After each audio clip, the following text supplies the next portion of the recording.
नमस्ते दोस्तों, मुंशी प्रेमचंद की कहानी पंच परमेश्वर।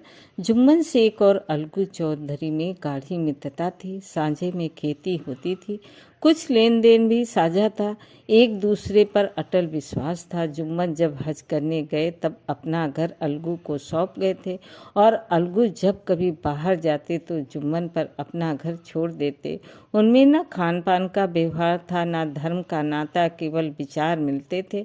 मित्रता का मूल मंत्र भी यही है। इस मित्रता का जन्म उस समय हुआ जब दोनों मित्र बालक ही थे और जुम्मन के पूज्य पिता जुमाराती उन्हें शिक्षा प्रदान करते थे। अलगू ने गुरु जी की बहुत सेवा की थी, खूब रकाबियाँ मांझी, खूब प्याले धोए। उनका हुक्का एक क्षण के लिए भी विश्राम न लेने पाता था, क्योंकि प्रत्येक चिलम अलगू को आधे घंटे तक किताबों से अलग कर देती थी। अलगू के पिता पुराने विचारों के मनुष्य थे। उन्हें शिक्षा की अपेक्षा गुरु की सेवा शुश्रूषा पर अधिक विश्वास था। वो कहते थे कि विद्या पढ़ने से नहीं आती, जो कुछ होता है गुरु के आशीर्वाद से। बस गुरु जी की कृपा दृष्टि चाहिए। अतएव यदि अलगू पर जुमाराती शेख के आशीर्वाद अथवा सत्संग का कुछ फल ना हुआ तो ये मानकर संतोष कर लेगा कि विद्या धनोपार्जन में उसने यथाशक्ति कोई बात उठा नहीं रखी। विद्या उनके भाग्य में ही न थी तो कैसे आती। मगर जुमाराती शेख स्वयं आशीर्वाद के कायल न थे। उन्हें अपने सोटे पर अधिक भरोसा था और उसी सोटे के प्रताप से आज आसपास के गांव में जुम्मन की पूजा होती थी। उनके लिखे हुए रहनामे या पैमाने पर कचहरी की मुहर्रिम भी कालम न उठा सकता था। हल्के का डाकिया, कानिस्टेबल और तहसील का चपरासी सब उसकी कृपा की आकांक्षा रखते थे। अतएव अलगू का मान उसके धन के कारण था, तो जुम्मन शेख अपनी अनमोल विद्या से ही सबके आदर पात्र बने थे। जुम्मन शेख की एक बूढ़ी खाला मौसी थी। उसके पास कुछ थोड़ी सी मिल्कियत थी, परंतु उसके निकट संबंधियों में कोई न था। जुम्मन के लंबे चौड़े वादे करके वो मिल्कियत अपने नाम लिखवा ली थी। जब तक दान पत्र की रजिस्ट्री न हुई तब तक खाला जान का खूब आदर सत्कार किया गया। उन्हें खूब स्वादिष्ट पदार्थ खिलाए गए, हलवा पुलाव की वर्षा की गई। पर रजिस्ट्री की मोहर ने इन खातिरदारियों पर भी मानो मोहर लगा दी। जुम्मन की पत्नी करीमन रोटियों के साथ कड़वी बातों के कुछ तेज तीखे सालन भी देने लगी। जुम्मन शेख भी निठुर हो गए। अब बेचारी खाला जान को प्रायः नित्य ही ऐसी बातें सुननी पड़ती थी। बुढ़िया ना जाने कब तक जिएगी, 2-3 बीघे ऊसर क्या दे दिया, मानो मोल ले लिया है। बघारी दाल के बिना रोटी नहीं उतरती। जितना रुपया इसके पेट में झोंक चुके उतने में तो अब तक गांव मोल ले लेते। कुछ दिन खाला जान ने सुना और सहा, पर जब न सहा गया तब जुम्मन से शिकायत की। जुम्मन ने स्थानीय कर्मचारी गृह स्वामी के प्रबंध में दखल देना उचित न समझा। कुछ दिन तक और यूं ही रो धोकर काम चलता रहा। अंत में एक दिन खाला ने जुम्मन से कहा, बेटा तुम्हारे साथ मेरा निर्वाह न होगा तो मुझे रुपये दे दिया करो, मैं अपना पकाकर खा लूँगी।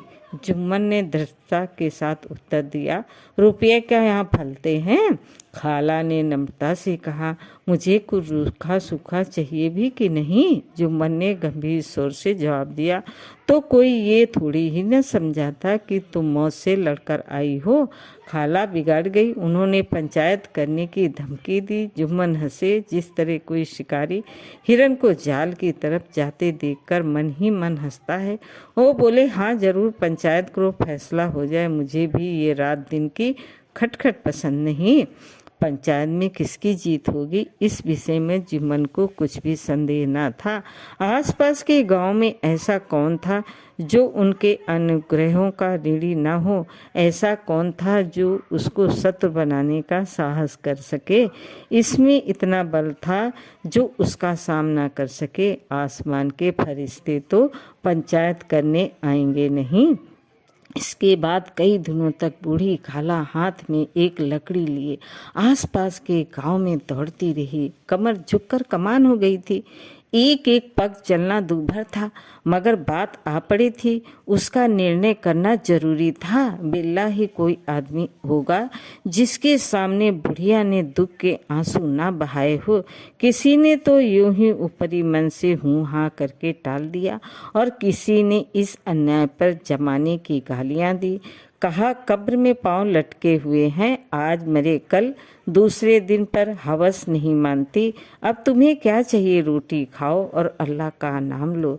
तुम्हें अब खेती बाड़ी से क्या काम है। कुछ ऐसे सज्जन भी थे जिन्हें हास्य रस के रस स्वादन का अच्छा अवसर मिला। झुकी हुई कमर, पोपला मुंह, सन के से बाल, इतनी सामग्री एकत्र हो तब हंसी क्यों ना आए। ऐसे न्यायप्रिय, दयालु, दीन वत्सल पुरुष बहुत कम थे जिन्होंने उस अबला के दुखड़े को गर्व से सुना और उसको सांत्वना दी हो। चारों ओर से घूम धाम कर बेचारी अलगू चौधरी के पास आई, लाठी पटक दी और दम लेकर बोली, बेटा तुम भी दम भर के लिए मेरी पंचायत में चले आना। अलगू, मुझे बुलाकर क्या करोगी, कई गांव के आदमी तो आएंगे ही। खाला अपनी विपता तो सबके आगे रोवाई, अब आने न आने का अख्तियार उनको है। अलगू, यूं आने को आ जाऊंगा मगर पंचायत में मुंह न खोलूंगा। खाला, क्यों बेटा। अलगू, अब इसका क्या जवाब दूं। अपनी खुशी, जुम्मन मेरा पुराना मित्र है, उसे बिगाड़ नहीं कर सकता। खाला, बेटा क्या बिगाड़ के डर से ईमान की बात न कहोगे। हमारे सोए हुए धर्म ज्ञान की सारी संपत्ति लुट जाए तो उसे खबर नहीं होती, परंतु ललकार कर सुनकर वो सचेत हो जाता है, फिर उसे कोई जीत नहीं सकता। अलगू इस सवाल का कोई उत्तर न दे सका, पर उसके हृदय में ये शब्द गूंज रहे थे, क्या बिगाड़ के डर से ईमान की बात न कहोगे। संध्या समय एक पेड़ के नीचे पंचायत बैठी। शेख जुम्मन ने पहले से ही फर्श बिछा रखा था। उन्होंने पान, इलायची, हुक्के, तमाकू आदि का प्रबंध भी किया था। हाँ, वो स्वयं अलबत्ता अलगू चौधरी के साथ जरा दूर पर बैठे हुए थे। जब पंचायत में कोई आ जाता तब दबे हुए सलाम से उसका स्वागत करते थे। जब सूर्य अस्त हो गया और चिड़ियों की कलरव युक्त पंचायत पेड़ों पर बैठी, तब वहाँ भी पंचायत शुरू हुई। फर्श की एक एक अंगुल जमीन भर गई, पर अधिकांश दर्शक ही थे। निमंत्रण महाशयों में से केवल वो ही लोग पधारे थे जिन्हें जुम्मन ने अपनी कुछ कसर निकालनी थी। एक कोने में आग सुलग रही थी। नाई ताबड़तोड़ चिलम भर रहा था। ये निर्णय करना असंभव था कि सुलगते हुए उपलों से अधिक धुआं निकलता था या चिलम के दमों से लड़के इधर उधर दौड़ रहे थे। कोई आपस में गाली गलौज करते थे और कोई रोते थे। चारों तरफ कोहाल मचा था। गांव के कुत्ते इस जमाव को भोज समझकर झुंड के झुंड जमा हो गए थे।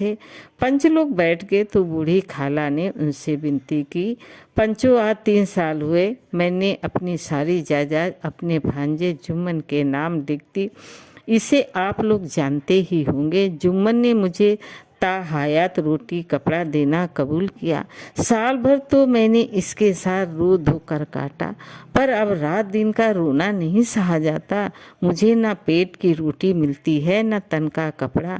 बेकस बेवा हूँ, कचहरी दरबार नहीं कर सकती। तुम्हारे सिवा और किसको अपना दुख सुनाऊं। तुम लोग जो राह निकालो उसी राह पर चलो। अगर मुझ में कोई ऐब देखो तो मेरे मुंह पर थप्पड़ मारो। जुम्मन में बुराई देखो तो उसे समझाओ क्यों एक बेकस की आह लेता है। मैं पंचों का हुक्म सिर माथे पर चढ़ाऊंगी। रामधन मिश्र, जिनके कई असामियों को जुम्मन ने अपने गांव में बसा लिया था, बोले, जुम्मन मियाँ किसे पंच बदते हो, अभी से इसका निपटारा कर लो, फिर जो कुछ पंच कहेंगे वही मानना पड़ेगा। जुम्मन को इस समय सदस्यों में विशेषकर वही लोग दिख पड़े जिनसे किसी न किसी कारण उनका बेमनस था। जुम्मन बोले, पंचों का हुक्म अल्लाह का हुक्म है। खाला जान जिसे चाहे उसे बदे, मुझे कोई हुज्र नहीं।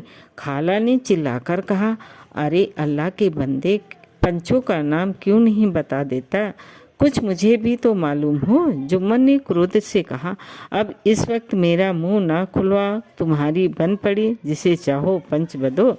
खालाजान जुम्मन के अपेक्षा को समझ गई।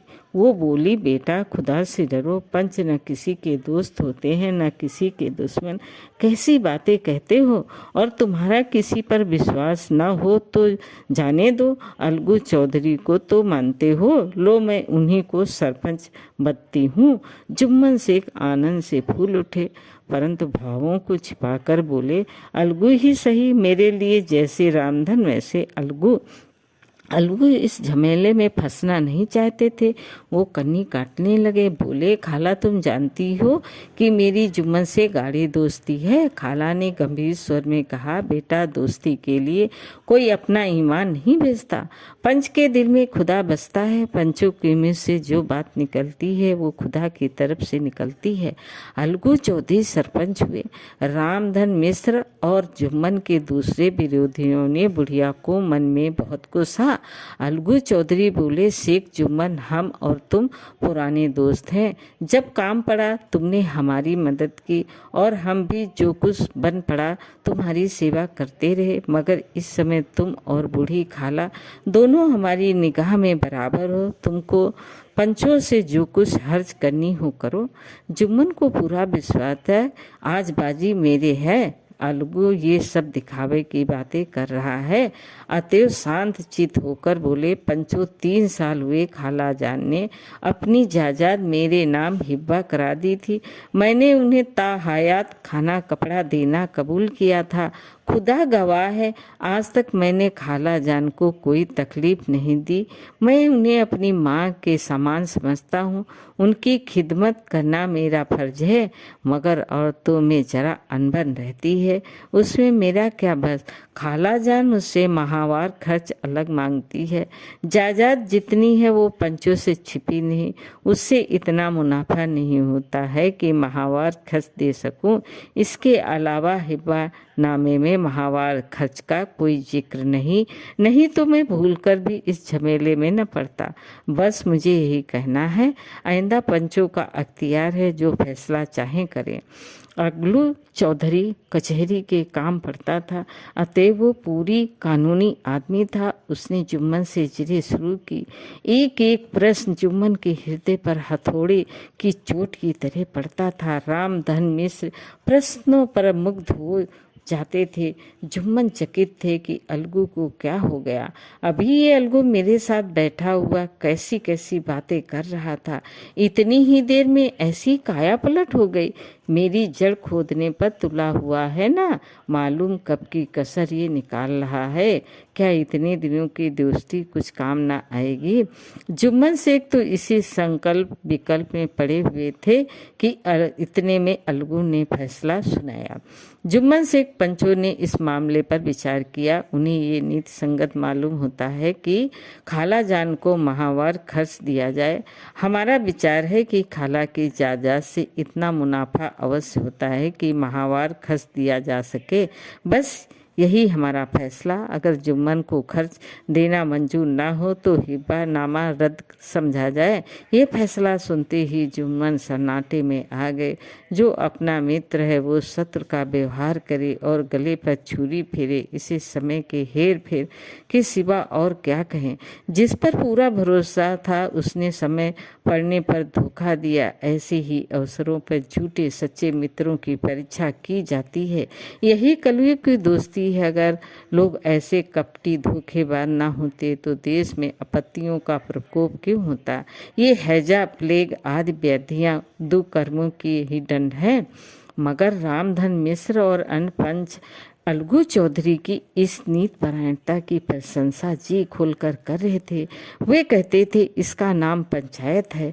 दूध का दूध और पानी का पानी कर दिया। दोस्ती दोस्ती की जगह है, किंतु धर्म का पालन करना मुख्य है। ऐसे सत्यवादियों के बल पर पृथ्वी ठहरी है, नहीं तो वो कब की रसाताल को चली जाती। इस फैसले ने अलगू और जुम्मन की दोस्ती की जड़ हिला दी।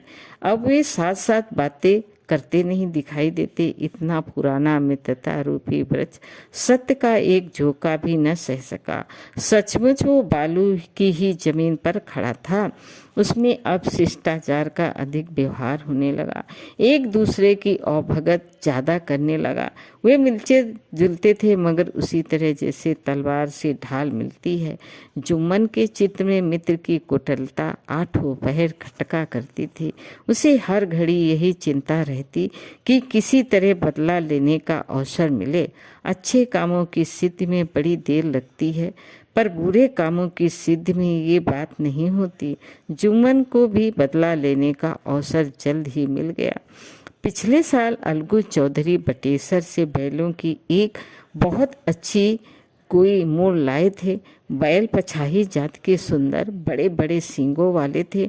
महीनों तक आसपास के गांव के लोग दर्शन करते रहे। देवयोग से जुम्मन की पंचायत के 1 माह के बाद इस जोड़ी का एक बैल मर गया। जुम्मन ने दोस्तों से कहा, ये दगाबाजी की सजा है। इंसान सब्र भले ही कर जाए पर खुदा नेक बद सब देखता है। अलगू को संदेह हुआ कि जुम्मन ने बैल को विष दिला दिया है। चौधराइन ने भी जुम्मन पर ही इस दुर्घटना का दोषारोपण किया। उसने कहा, जुम्मन ने कुछ करा दिया है। चौधराइन और करीमन में इस विषय पर एक दिन खूब ही वाद विवाद हुआ। दोनों देवियों ने बहुलाय की नदी बहादी, व्यंग्य व्योकृति अन्य युतित और उपमा आदि अलंकारों से बातें हुई। जुम्मन ने किसी तरह शांति स्थापित की। उन्होंने अपनी पत्नी को डांट डपट कर समझा दिया। वो उसे उस रणभूमि से हटा भी ले गए। उधर अलगू चौधरी ने समझाने बुझाने का काम अपने तर्कपूर्ण सोटे से किया। अब अकेला बैल किस काम का? उसका जोड़ा बहुत ढूंढा गया पर न मिला। निदान ये सलाह ठहरी कि इसे बेच डालना चाहिए। गांव में एक समझू साहू थे, वो इक्का गाड़ी हाँकते थे। गांव के गुड़ घी लाद कर मंडी ले जाते, मंडी से तेल नमक भर लाते और गांव में बेचते। इस बैल पर उनका मन लहराया। उन्होंने सोचा, ये बैल हाथ लगे तो दिन भर के बेग खटके 3 खेप हो। आजकल तो एक ही खेप में लाले पड़ते रहते हैं। बैल देखा, गाड़ी में दौड़ाया, बाल भौरी की पहचान करी, मोल तोल किया और उसे लाकर द्वार पर बांध दिया। 1 महीने में दम चुकाने का वादा ठहराया। चौधरी को भी गरज थी कि घाटे की परवाह न की। समझू साहू ने नया बैल पाया तो लगे उसे रगेदने। वो दिन में 3-3 4-4 खेपे करने लगे। ना चारे की फिक्र थी ना पानी की, बस खेपों से काम था। मंडी ले गए, वहाँ कुछ सूखा भूसा सामने डाल दिया। बेचारा जानवर अभी दम भी ना लेने पाया था कि फिर जोत दिया। अलगू चौधरी के घर था तो चैन की बंसी बजती थी। बैलराम छठे छमाहे कभी बहाली में जोते जाते, खूब उछलते कूदते और कोसों तक दौड़ते चले जाते। वहाँ बैलराम का रतीबा था। साफ पानी, दली हुई अरहर की दाल, भूसे के साथ खली और यही नहीं कभी कभी घी का स्वाद भी चखने को मिल जाता था। सांझ सवेरे एक आदमी छरेरे खरता, पोछा और सहलाता। कहाँ वो सुख चैन, कहाँ वो आठों पहर की खपत। महीने भर में ही वो पिस सा गया। इक्के का जुआ देखते ही उसका लहू सूख जाता था। एक एक पग चलना दुभर था, हड्डियां निकल आई थी, पर था वो पानीदार, मार की बर्दाश्त न थी। एक दिन चौथी खेप में साहू जी ने दूना बोझ लाद दिया। दिन भर का थका जानवर पैर न उठाते थे, पर साहू जी कोड़े फटकारने लगे। बस फिर क्या था, बैल कलेजा तोड़कर चला। कुछ दूर दौड़ा और चाहा कि जरा दम ले लो, पर साहू जी को जल्दी पहुंचने की फिक्र थी। अतएव उन्होंने कई कोड़े बड़ी निर्दयता से फटकारे। बैल ने एक बार फिर झूल लगाया, पर अब की बार शक्ति ने जवाब दे दिया। वो धरती पर गिर पड़ा, ऐसा गिरा कि फिर न उठा। साहू जी ने बहुत पीटा, टांग पकड़कर खींचा, नथनों में लकड़ी ठूंस दी, पर कहीं मृत भी उठ सकता है। तब साहू जी को कुछ शंका हुआ। उन्होंने बैल को गौर से देखा, खोलकर अलग किया और सोचने लगा कि गाड़ी कैसे घर पहुंचे। बहुत चीखे चिल्लाए, पर देहात का रास्ता बच्चों की आँख की तरह सांझ होते ही बंद हो जाता है। कोई नजर न आया, आसपास कोई गांव भी न था। मारे क्रोध के उन्होंने मरे हुए बैल पर और दुर्रे लगाए और कोसने लगे, अभागे तुझे मारना ही था तो घर पहुंचकर मरना। ससुरा बीच रास्ते में ही मरा, अब गाड़ी कौन खींचेगा। इस तरह साहू जी खूब चले भुने। कई बोरे गुड़ और कई पीपे घी उन्होंने बेचे थे। 200-250 रुपये कमर में बंधे थे। इसके सिवा गाड़ी पर कई बोरे नमक के थे। अतएव छोड़कर जा भी न सकते थे।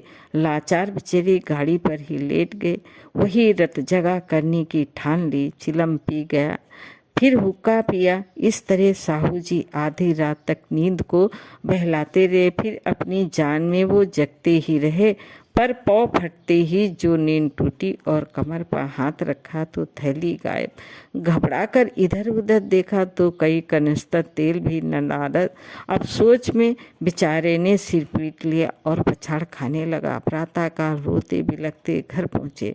सहुआइन ने जब ये बुरी सुनवाई सुनी तब पहले तो रोई, फिर अलगू चौधरी को गाली देने लगी। निगोड़े ने ऐसा कुलच्छनी बैल दिया कि जन्म भर की कमाई लुट गई। इस घटना को कई महीने बीत गए। अलगू जब अपने बैलों के दाम मांगते तब साहू और सहुआइन दोनों ही झलाए हुए कुत्तों की तरह चढ़ बैठते और अंड बंड बकने लगते। वाह, यहाँ तो सारे जन्म की कमाई लुट गई, सत्यानाश हो गया, इन्हीं दामों की पड़ी है। मुर्दा बैल दिया था, उस पर दाम मांगते चले। आंखों में धूल झोंकती सत्यानाशी बैल गले में बांध दिया। हमें निरा पूंगा ही समझ लिया। हम भी बनिए के बच्चे हैं, ऐसे बुद्धू कहीं और होंगे। पहले जाकर किसी गड्ढे में मुंह धो तो आओ, पर तब दाम लेना। न जी मानता हो तो हमारा बैल खुल ले जाओ। महीने भर के बदले 2 महीने जोत लो। और क्या लोगे। चौधरी के अशुभ चिंतकों की कमी ना थी। ऐसे अवसरों पर वे भी एकत्र हो जाते और साहू जी की बरयानी की पुष्ट करते। परंतु 150 रुपये से इस तरह हाथ धोलाना आसान ना था। एक बार वो भी नरम पड़े। साहू जी बिगड़ कर लाठी ढूंढने घर में चले गए। अब सहुआइन ने मैदान लिया। प्रश्नों उत्तर होते होते हाथापाई की नौबत आ पहुंची। सहुआइन ने घर में घुसकर किवाड़ बंद कर लिए। शोरगुल सुनकर गांव के भले मानस जमा हो गए। उन्होंने दोनों को समझाया, साहू जी को दिलासा देकर घर से निकाला। वो परामर्श देने लगे कि इस तरह से काम न चलेगा, पंचायत कर लो, जो कुछ तय हो जाए उसे स्वीकार कर लो। साहू जी राजी हो गए। अलगू ने भी हामी भर ली। पंचायत की तैयारी होने लगी। दोनों पक्षों ने अपने अपने दल बनाने शुरू किए। इसके बाद तीसरे दिन उसी वृक्ष के नीचे पंचायत बैठी। वही संध्या का समय था। खेतों में कौवे पंचायत कर रहे थे। विवादग्रस्त विषय था ये कि मटर की फलियों का उनका कोई सौत है या नहीं, और जब तक ये प्रश्न हल न हो जाए तब तक वे रखवाले की पुकार पर अपनी अप्रसन्नता प्रकट करना अवश्य समझते थे। पेड़ों की डालियों पर बैठी शुक्र मंडली में ये प्रश्न छिड़ा हुआ था कि मनुष्यों को उन्हें बेमुरौवत कहने का क्या अधिकार, जब उन्हें स्वयं अपने मित्रों से दगा करने में भी संकोच नहीं होता। पंचायत बैठ गई तो रामधन मिश्र ने कहा, अब देरी क्या है, पंचों का चुनाव हो जाना चाहिए। बोलो चौधरी, किस किस को पंच बनते हो। अलगू ने दीन भाव से कहा, समझू साहू ही चुन ले। समझू खड़े हुए और कड़क कर बोले, मेरी ओर से जुम्मन शेख। जुम्मन का नाम सुनते ही अलगू चौधरी का कलेजा धक धक करने लगा, मानो किसी ने अचानक थप्पड़ मार दिया हो। रामधन अलगू के मित्र थे, ये बात तो ताड़ गए। पूछे, क्यों चौधरी, तुम्हें कोई उज्र तो नहीं है। चौधरी ने निराश होकर कहा, नहीं, मुझे क्या उज्र होगा। अपने उत्तरदायित्व का ज्ञान बहुधा हमारे संकुचित व्यवहारों का सुधारक होता है। जब हम राह भूलकर भटकने लगते हैं तब यही ज्ञान हमारा विश्वसनीय पथ प्रदर्शक बन जाता है। पत्र संपादक अपनी शांति कुटी में बैठा हुआ है। कितनी दृढ़ता और स्वतंत्रता के साथ अपनी देखने से मंत्रिमंडल पर आक्रमण करता है, परंतु ऐसे अवसर आते हैं जब वो स्वयं मंत्रिमंडल में सम्मिलित होता है। मंडल के भवन में पग रखते ही उसकी लेखनी कितनी मार्मिका, कितनी विचारशील, कितनी न्यायपरायण हो जाती है। इसका कारण उत्तरदायित्व का ज्ञान है। नवयुवक युवा अवस्था में कितना उद्यत रहता है। माता पिता उसकी ओर से कितने चिंतित रहते हैं। वे उसे कुल कलंक समझते हैं, परंतु थोड़े ही समय में परिवार का बोझ सिर पर पड़ते ही वो अव्यवस्थित चित्त उन्मत्त युवक कितना धैर्यशील, कैसा शांत चित्त हो जाता है। ये भी उत्तरदायित्व के ज्ञान का फल है। जुम्मन शेख के मन में भी सरपंच का उच्च स्थान ग्रहण करते ही अपनी जिम्मेदारी का भाव पैदा हुआ। उसने सोचा, मैं इस वक्त न्याय और धर्म के सर्वोच्च आसन पर बैठा हूँ। मेरे मुंह से इस समय जो कुछ निकलेगा वो देववाणी के सदृश है और देववाणी में मेरी मनोविकारों का कदापि समावेश न होना चाहिए। मुझे सत्य से चौं भर भी टालना उचित नहीं। पंचों ने दोनों पक्ष से सवाल जवाब करने शुरू किए। बहुत देर तक दोनों दल अपने अपने पक्ष का समर्थन करते रहे। इस विषय में तो सब सहमत थे कि समझू को बैल का मूल्य देना चाहिए, परंतु दो महाशय इस कारण रियायत करना चाहते थे कि बैल के मर जाने से समझू को हानि हुई। इसके प्रतिकूल दो सभी मूल्य के अतिरिक्त समझू को दंड भी देना चाहते थे, जिससे फिर किसी को पशुओं के साथ ऐसी निर्दयता करने का साहस न हो। अंत में जुम्मन ने फैसला सुनाया, अलगू चौधरी और समझू साहू, पंचों ने तुम्हारे मामले पर अच्छी तरह विचार किया। समझू को उचित है कि बैल का पूरा दाम दे। जिस वक्त उन्होंने बैल लिया उसे कोई बीमारी न थी। अगर उसे समय दाम दे दिए जाते तो आज समझू उसे फेल देने का आग्रह न करते।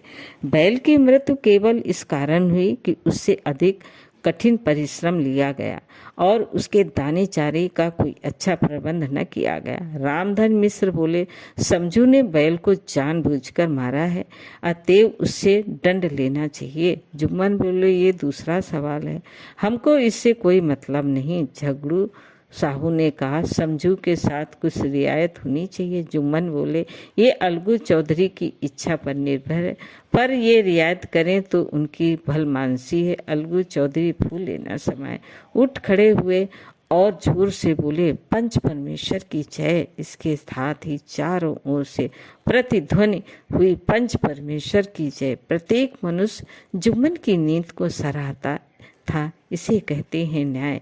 ये मनुष्य का काम नहीं है। पंच में परमेश्वर वास करते हैं, ये उन्हीं की महिमा है। पंच के सामने खोटे को कौन खरा कह सकता है।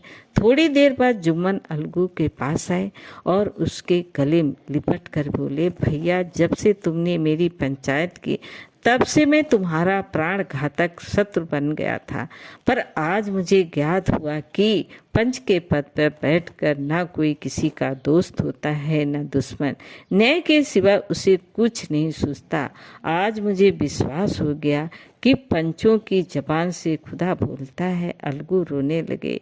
इस पानी से दोनों के दिलों का मैल धुल गया। मृतता की मुरझाई हुई लता फिर हरी हो गई। दोस्तों, कहानी कैसी लगी? लाइक करें, सब्सक्राइब करें। धन्यवाद।